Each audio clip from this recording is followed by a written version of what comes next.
¿Es quedar con nosotros? Sí, sí. ¿Viste el meteorito? Sí.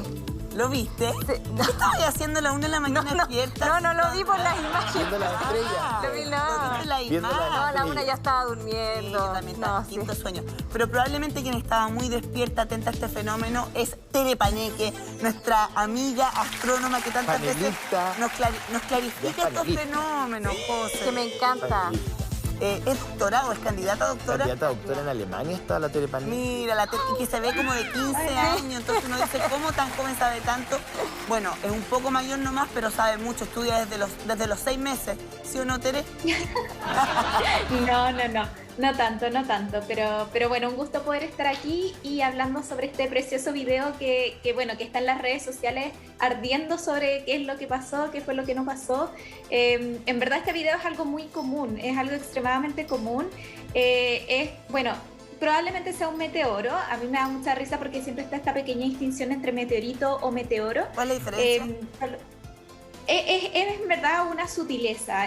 Cuando algo ingresa a nuestra atmósfera, porque lo que estamos viendo ahí es realmente como un objeto que ingresó, que chocó contra la atmósfera, esta capa de gas que nos cubre, producto del roce con las capas de gas, se ilumina porque aumenta la temperatura. Cuando un objeto ingresa a la atmósfera es meteoro. Si rastros de este objeto alcanzan a sobrevivir a esta fricción y llegan a la superficie terrestre, esos rastros son meteoritos. Ahora, uno comúnmente le dice meteorito y está bien, nadie se va a enojar, pero es solamente quizás para tener un dato curioso, que probablemente en este caso no hayan llegado rastros al suelo y entonces lo que estemos viendo es un meteoro, un ingreso de meteoro, que también podría ser perfectamente un pedazo de basura espacial, pero por la manera en la cual se quiebra, yo me atrevería a decir a que es un meteoro. Tere, yo me acuerdo, me acuerdo del caso de Chelyabinsk, lo menciono de nuevo, porque claro, en un amplio porcentaje, toda esta basura espacial, sea humana, un pedazo de satélite, o sea desperdicio de una estrella o lo que sea, caen en el océano, porque evidentemente es mayor la superficie de agua que tenemos que de continente. Entonces, en el caso de Chelyabinsk, del año 2013 en Rusia, fue una de las primeras veces que uno lo ve caer ahí, digamos, en un lugar poblado y ver todo el daño que puede generar, lo peligroso efectivamente que es, la velocidad a la que viene, en fin. Sí, bueno, o sea, como decía, esto es súper común. En general no se alcanzan a ver tanto, porque a la Tierra, según los datos que entregan diversas agencias, a la Tierra al día nos chocan más o menos 100 toneladas de polvo, pero en tamaños de granos de arena. Entonces no es algo que alcancemos a ver, no es que podamos ver cada vez que ocurren estos ingresos. Pero de vez en cuando sí nos impactan objetos más grandes. Cuando los podemos ver de esta manera, muchas veces se denominan como bolas de fuego. Y cuando los vemos brillar tanto es porque probablemente haya tenido un tamaño un poquito superior a 1 metro cuando nos impactó.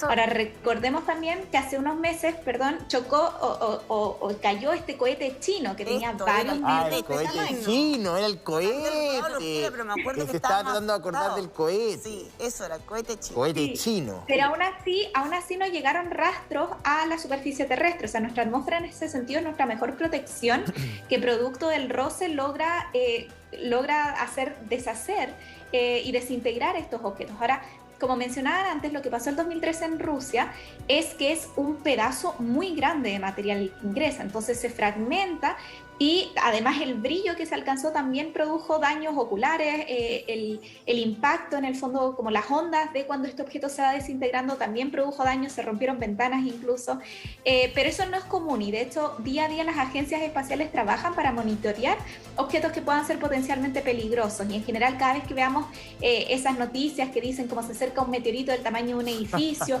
o de un avión, son objetos que pasan muy muy lejos, porque efectivamente en nuestro universo y en nuestro sistema solar existen estos objetos grandes que son los asteroides y que pueden pasar cerca de la Tierra, pero cerca en términos astronómicos siguen siendo millones de kilómetros, mucho más lejos que la Luna. ¿Y se puede calcular, por ejemplo, con esa luz que generó este meteoro, se puede calcular más o menos la dimensión que tiene? Sí, se debería poder calcular. Lo que habría que hacer para eso, claramente yo no lo puedo hacer, pero lo que habría que hacer para eso sería hacer un cálculo también de la velocidad. O sea, el brillo que alcanza el objeto va a depender de la velocidad con el que ingrese y también de la dirección. No es lo mismo si es que un meteoro, por ejemplo, ingresa más tangencial, o sea, no directamente de frentón, digamos, hacia la superficie terrestre, sino que quizás de lado, si ingresa más rápido, más lento, todo eso va a afectar a la luminosidad que se alcance finalmente. Pero este tipo de estudios se realizan. De hecho, a quienes les interesen pueden meterse, por ejemplo, a la página del JPL, Jet Propulsion Laboratory de la NASA, o también la Agencia Espacial Europea, y tienen distintos mapas de los eventos más grandes que se han hecho, y efectivamente se calcula la energía de impacto a partir del brillo, y con eso uno puede hacer una estimación más o menos del tamaño que podría haber tenido, pero jamás vamos a saber las dimensiones exactas. Y me imagino que también influye, o podríamos calcular el tamaño dependiendo de hasta dónde se vio este fenómeno, ¿no, Tere? Porque fíjate que me dice nuestro editor que hasta en Tomé lo vieron. Porque bueno, principalmente se vio en las comunas Las Condes, en otras comunas de la región metropolitana, pero por ejemplo, esta imagen es de Tomé. Qué linda. Claro. Qué bonito, qué bonito. Bueno, ahí también es que ahí juegan muchas variables geográficas, por ejemplo, uno podría estar muy cerca y no verlo. Sí. Ahí se ve clarísimo. Yo he visto otras imágenes, otros videos donde no es tan claro. La verdad es que es una suerte poder ver este tipo de objetos. No suponen ningún daño, que nadie se preocupe, no suponen ningún daño. Son muy comunes, pero como decían antes, usualmente caen sobre el océano. Nadie está mirando necesariamente esa hora. Podría caer uno en pleno día y que no alcancemos a distinguir el brillo, o podría ser simplemente un objeto muy pequeño, que son los que mayoritariamente nos impactan, y entonces no generaría tanta energía como lo que estamos viendo en este caso.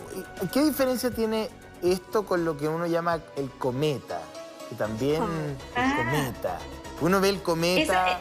¿Es lo mismo simplemente? Lo que esperamos el cometa Halley. Oye, el cometa Halley. Yo me acuerdo. Yo debo haber tenido... Espérate, para el cometa Halley fue el año 85, 86. El 80 y tanto. 87. Yo he tenido 6 años. 87. 86, ¿viste? 86. Año 86 pasaron dos cosas importantes. El cometa Halley y Ángel Malo. No lo olviden, no lo olviden. De verdad, Ángel Malo, fíjate, la teleserie ayer hubiese terminado. Era el último capítulo. ¿Y tú te acuerdas? Pero por supuesto por supuesto, tan vintage. Ya, pero te acuerdas, para volver al cometa Halley, ¿te acordáis que tanto se habló? Yo me acuerdo haber salido con toda mi familia, sí. Con un picnic. No se veía y todos esperando el cometa, No se veía nada, Tere. Había que verlo por la tele nomás. Es lo mismo un cometa. Oigan, pero el cometa Halley va a volver a pasar en 2061. Igual podría. A ver, 40 años más. Estamos a 20. No, voy a estar súper mal el 2061. Ya no voy a estar para salir a mirar el cometa. Voy a mirar el cometa. Voy a mirar el cometa. Bueno, tú, yo no sé si tú naciste después del 86, pero ¿te acuerdas de ese fenómeno que uno ve? No sé, o lo has estudiado. No, se ha hablado mucho, y también el año pasado tuvimos otro cometa que no se vio desde el hemisferio sur con tanta claridad, pero en el hemisferio norte se vieron imágenes preciosas, que fue el cometa Neowise. Son objetos muy distintos. Lo que estamos viendo aquí, en el caso de ser un meteoro, probablemente provenga de una zona de nuestro sistema solar que se llama el cinturón de asteroides. Los asteroides son rocas grandes que quedaron del proceso de formación planetaria y que son básicamente material sólido, que pueden ser empujadas por la interacción con otros planetas y acercarse al planeta Tierra, chocan con nuestra atmósfera y caen. Perfecto. Los cometas también son objetos que quedaron del proceso de formación planetaria, pero que quedaron más lejos, en lo que se conoce como el cinturón de Kuiper, que está en las partes más alejadas de nuestro sistema solar. Por eso tardan tanto en ir y volver. Por eso el cometa Halley pasó el 86 y vuelve a pasar el 2061. Pero la característica de estos objetos que son los cometas es que, además de ser material sólido, están recubiertos de hielo, están recubiertos de material en estado de gases, digamos, pero en estado sólido también, porque vienen de estos sectores más fríos. Oye, y al pasar cerca del sol, al pasar cerca del sol, se van derritiendo. Entonces van dejando una estela permanente, pero porque se van derritiendo. No es porque choquen con la atmósfera, sino que van pasando cerca de la Tierra, cerca del Sol, se van derritiendo, y vemos desde la Tierra esta cola tan bonita que van dejando, pero no chocan. ¿Cómo se calcula la trayectoria? O sea, ¿cómo tú sabes que el año a las 4 de la tarde del 2 de agosto del 2061 va a volver a pasar? ¿Cómo saben cómo se comporta el cometa? Y cómo también sabemos que no van a ser peligrosos para nosotros, porque van de la mano. Lo que hacemos, eso es como la física, a mí esto me encanta, porque a los niños y niñas que no, quizás estén viendo esto, que les vayan a pasar física en el colegio, con la física del colegio uno puede calcular las trayectorias de estos objetos. ¿Viste? Porque lo que uno hace No, es que... No haber estudiado más física, te dije, Diana. Te dije que estudiáramos física, nos reprobaron en todos los cursos. Ya, dale. Uno hace una observación de un objeto que ve que es grande, que podría ser peligroso, por ejemplo, y mide dónde está con respecto a la Tierra o con respecto al Sol, mide la distancia a la cual está. Y después deja que pase un tiempo y vuelve a medir su posición. Entonces uno va literalmente juntando los puntitos de la posición a la que se encuentra y cómo se va moviendo.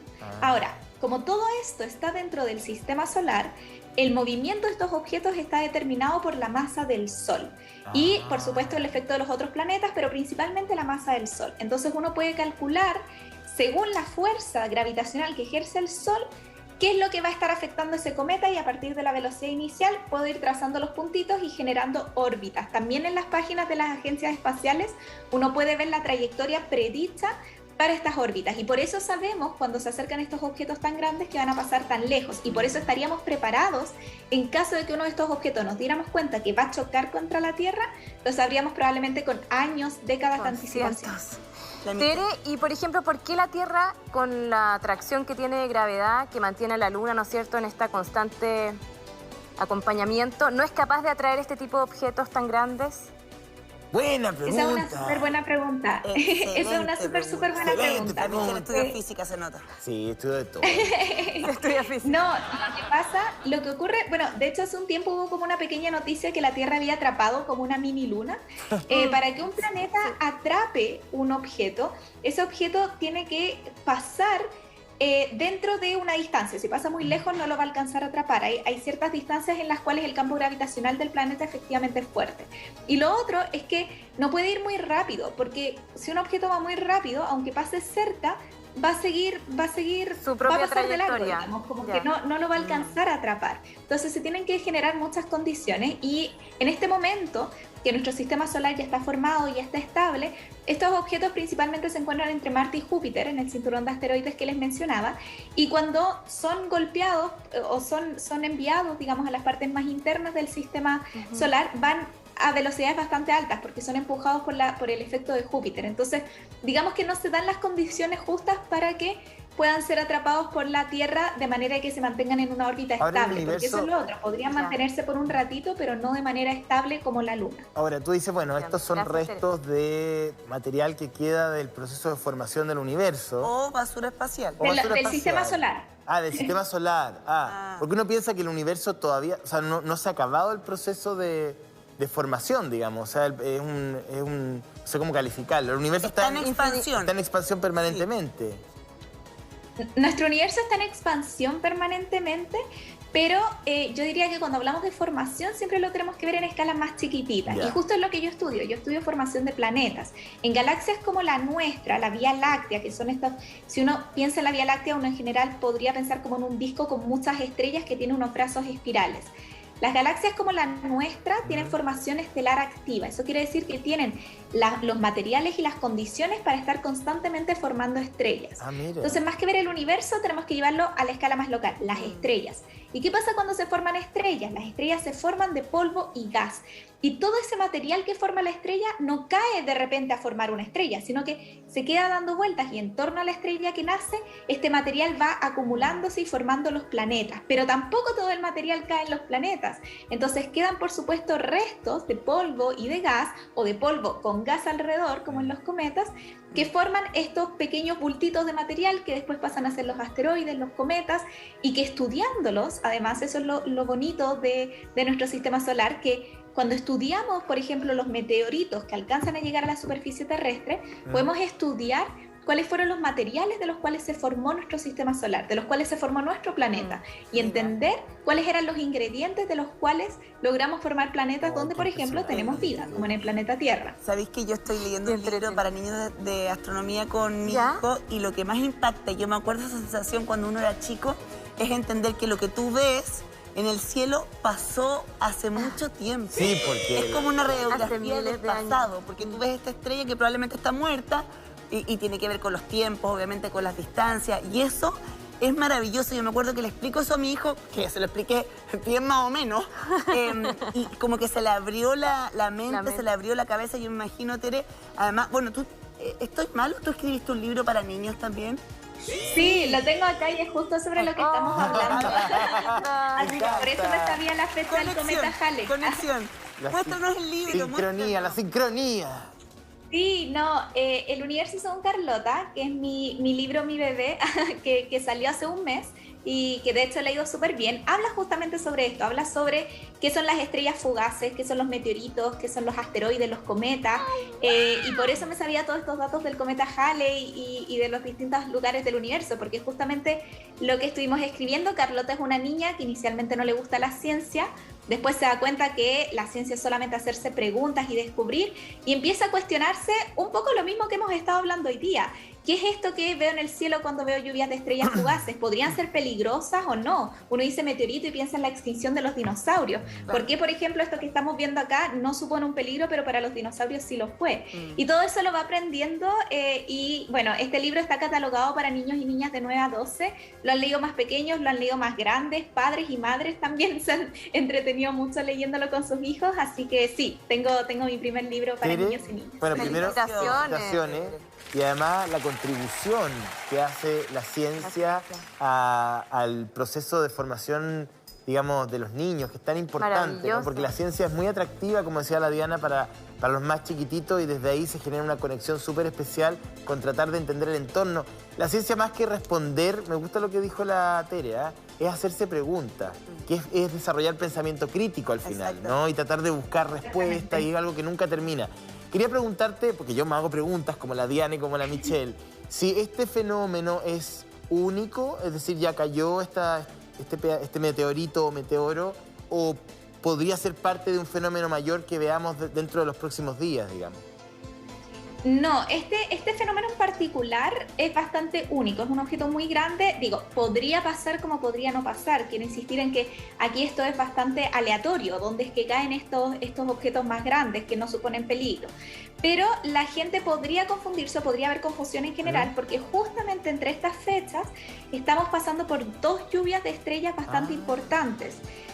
Tuvimos hace unos días el pic, que fue a finales de julio, de la lluvia de estrellas de las Delta Aquáridas, que se podían ver desde nuestro país, mirando hacia la constelación de Acuario, entre el noreste más o menos. Aún la pueden ver quizás si es que viven en lugares que no tengan mayor contaminación lumínica. Y ahora, en agosto, a mediados de agosto, tenemos la lluvia de estrellas de las Perseidas, que se ven desde el hemisferio norte.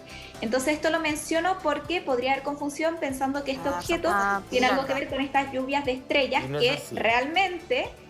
las lluvias de estrellas tienen más que ver con cometas y con pedacitos pequeños de material que chocan contra nuestra atmósfera, todas al mismo tiempo y aparentemente desde un mismo lugar en el cielo. Por eso reciben un nombre asociado a una constelación o a una estrella. ¿Tú pides deseos en las lluvias de estrellas y en los meteoritos o no? ¿O eso es solo para la gente común y corriente como nosotros?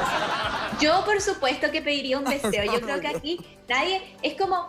Uno no se puede poner grave, si la ciencia al final, cuando empezamos a decir, ay no, uno no puede pedir deseos si es solamente un pedazo de material o de basura, pero ¿por qué no? Yo por supuesto que voy a pedir un deseo si es que viera alguna. La verdad es que nunca he visto una estrella fugaz, así que seguiré esperando y cuando la vea pediré algún deseo. Me encanta. Gracias, muchas gracias. Tere, por tu tiempo. Vamos a comprar ese libro porque además mi hijo es fanático, así que súper tu contribución para acercar la astronomía a los niños. Que tengas un bonito día. El universo según Carlota. Muchas gracias, buen día para ustedes también. Chao. Chao.